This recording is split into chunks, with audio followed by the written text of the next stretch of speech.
what it is, what it do, girl, the crucial boy growth here, and today we are at it again talking about this Abba and Preach fresh and fit beef. I actually think it's over now. I think the guys who started it, the ones who poked the barrel, the ones who initiated the challenge to box, have said no, even though the challenge was accepted. I don't know how that works. I don't know how you bust up in the cafeteria, get in somebody's face, say, I'm gonna bust your ass at the end of school, end of the school day, you get on the bus and go home, and then that other person's waiting there and standing there to box you, but you never showed up. I don't know how you go back to school the following day. I don't know. But a lot's happened to Fresh and Fit, and this is, I said it in our last video. If you haven't, I'm gonna keep this one on 20 minutes, I promise.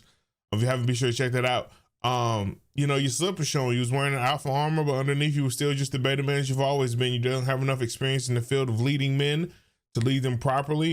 You in a sense pay for the box because you use a platform that you established to get said box, which they also call Weinsteining, as in like, hey girl, I can get you this role if you let me hit, which is an abuse of power. So how can you teach game if the game is get power and say scummy shitty stuff to get sex? I don't think that's game. Pretty sure that's just Weinstein. But anyway, I don't know, I might roll out like 2 or 3 more videos on this before we're done with this topic. But what I want to talk about today is a yogurt on my lip. Ain't say nothing. Ain't say got a yogurt on my lip. What I'm gonna talk about today is I saw that apparently Myron and Fresh got ran up on in, as he says, his house, which is during a live stream. And apparently the people who ran up are old behind the scenes Fresh and Fit employees. And now I'm not saying Myron is a bitch for pulling his gun, right? I'm not gonna say that, because if you at the crib, motherfucker kick your door in, I feel like your natural reaction should be to pull the pistol. But once seeing who the opponent is, and considering that you know this dude, I kind of don't know if we still had that pistol energy, is what I'm saying. This might have the I'm gonna beat your ass energy. But then seeing the dude, maybe you can't beat that ass. Maybe you need to keep your pistol. So I watched the clip, right? I'll play a little bit of it here in a little second. I watched the clip, and it was come outside from the aggressor, the guy who kicked in his door. And then it was Myron with a gun behind his back telling him to come inside so he can, I guess, shoot him legally and not have to worry about any repercussions. Okay. Kara. Come. Yo, So, Kara. yeah. He's here. Kara. Don't do it, bro. What's up? Don't do it, man. You only a pussy nigga with Don't do it. Doing. Don't do it. I wish your don't come in here, bro. I wish your motherfucker would come to my door. Don't come. Don't. I wish a nigga would come to my door. If you walk in, it's gonna be a problem. That's right. Record it, Fresh. So now we know. Yep.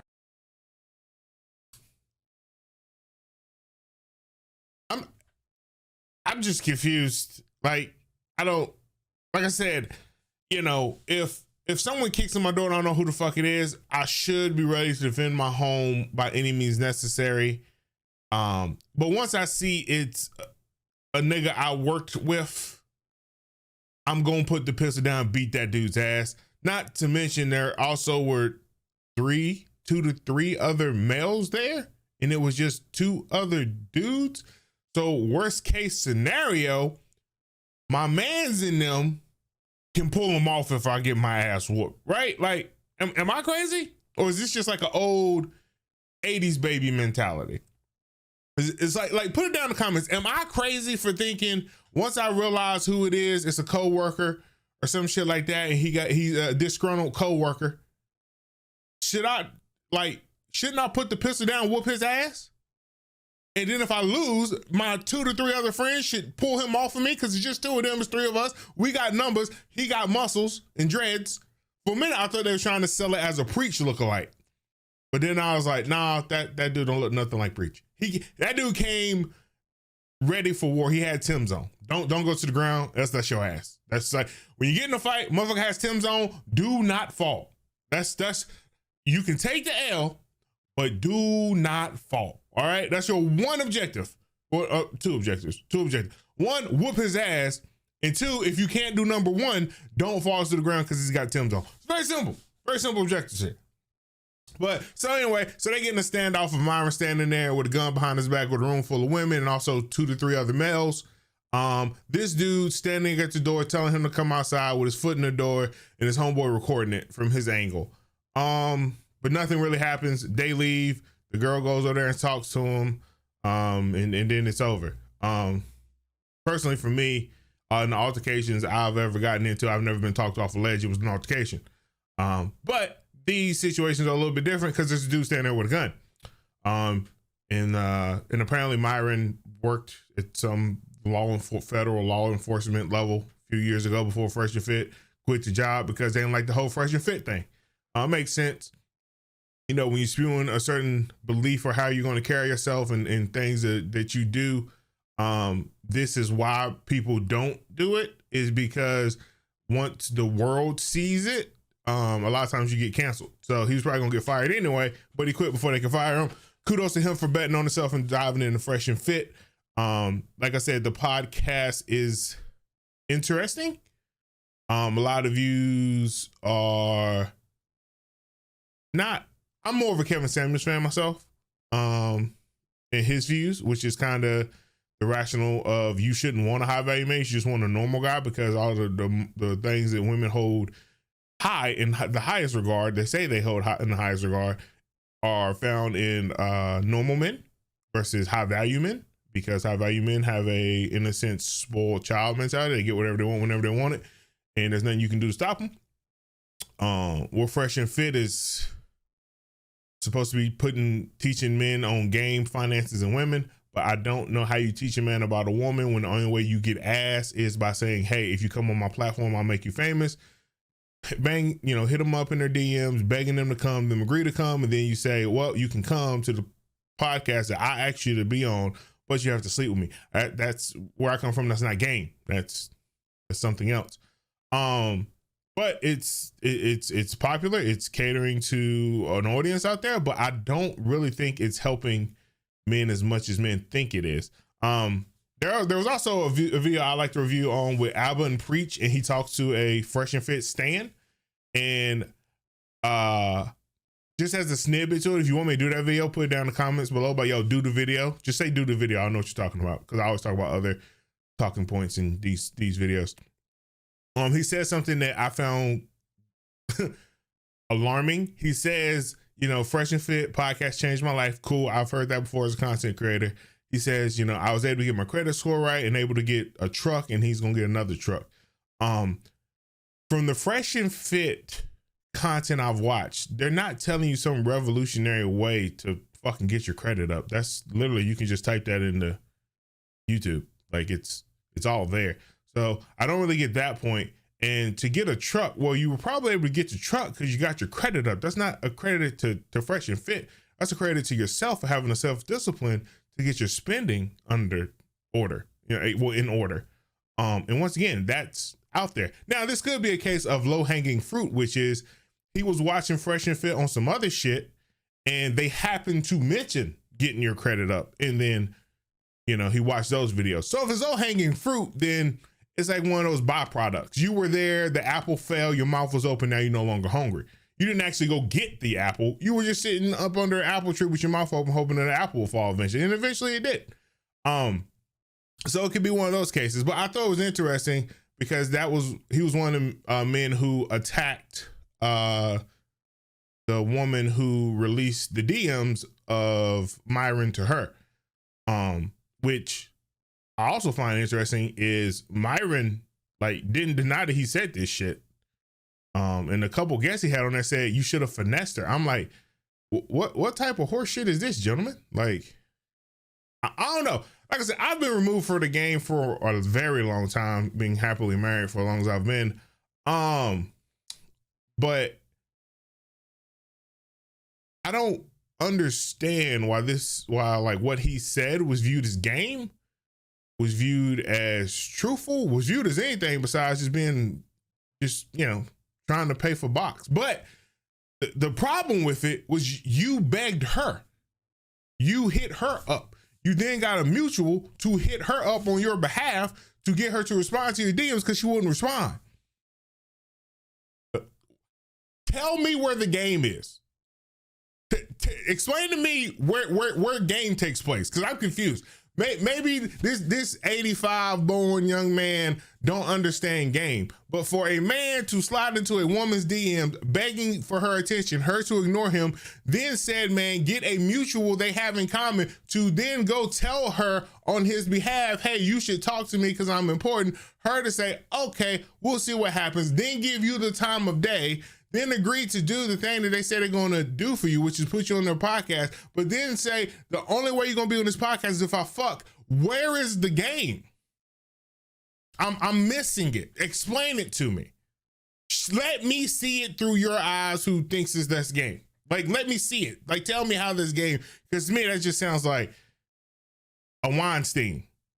It sounds like some fuck shit. And then for like it to be released and you to do the most devilish shit you can do with your platform is tell your platform to go attack another fucking content creator, another person on the platform, and then to do it with such a devilish smile and such a fucking childish snicker and such a fucking yuck face. Blocked me because she was like, oh, okay, this dude, I can't hurt him by trying to embarrass him. Like, What's her Instagram again? It goes something like, oh, there you go. said- See, I want to roast her. I don't care. snap. No, Yeah. Like, you deserve everything you get from this point. I find that's the funniest thing about toxic communities is they implode. You don't have to like send anyone to get them. You don't have to do anything. Toxic communities have a very unique ability to implode on themselves because the shit that they do is fucked up. And I think this is what's happening to Fresh and Fit. Now, can Fresh and Fit turn this around? Of course they can. They're very young. They're very young in my eyes of a community and of building. But the leaders of the community who weren't prepared to lead, who aren't who they say they are, need to find out who they are. And at the end of the day, just be you. When I hit the record button, I'm just me. I'm not trying to be anything else. I'm flawed, just like everybody else. Just me. Just giving my opinion on the stance. You might agree with it, you might not, but it's nothing more than self. I'm not putting on for the camera. And I feel like they got caught up with the put on. Because there are rules to every game that you engage in. There are ways you move in every room that you enter. And they moved and they played this game horribly wrong. Send your community after a person that's making accusations or showing proof of something you did, which you did do, which you're not apologetic for, which you made jokes about on your podcast, to then tell your community, go get her. Breaking content creator rule 101. To then challenge another man to a boxing match and disrespect his wife. And then say sorry. And then say, now I don't want to box you. All right, now you just now you just a fucking bull in the china shop at this point. Like you just can't get right. Like, bro, like, what are you thinking? Like, huh? So they also did an apology and an explanation stream. I might take a gander at a little bit later, but I thought I'd just bring this up on what are your thoughts on Myron getting ran up on in his, I guess his apartment, or we can just call it Fresh and Fit headquarters, by what appears to be disgruntled employees. And apparently, I think the employee said they pay the women to be on the podcast as well. So if you pay them to be on your podcast, for them to be on your podcast to receive money, they have to sleep with you. Doesn't that mean you pay for pussy? Something to think about, right? And also they had one of the former guests, Nia Unrated. She also confirms the thirst of the begging people to be on their podcast, which I found very interesting. And she actually warned other females in the Miami area not to go on the podcast. So that's interesting because like she was on your shit and y'all loved her. Y'all talked very highly of her on your shit. She actually kind of shared some of the ideals that you guys have as far as like monogamy and men being with multiple women and things of this nature. Because I think she's over 40, maybe. She's older, which brings a level of maturity in itself and an understanding of the game. But so for her to like kind of shit on you, I think it was like a week or two ago I saw it. Interesting. Very, very interesting. So, but yeah, like I said, we're gonna keep this under 20 minutes. If you want me to do another reaction video, let me know. Put in the comments, either do another Rilla reactions. Be sure to answer the questions I asked during the I was about to say podcast, but this is a reaction video. During the video, let me know how long you actually watched. So, and if you want to keep these coming, let me know. I like doing them. I just have to, put down the video game and actually do the video talking. So it's a nice little breath of fresh air. As always, thank you guys for the love and support. Drop a like, leave a comment, subscribe. Peace to you. Love you guys. Later.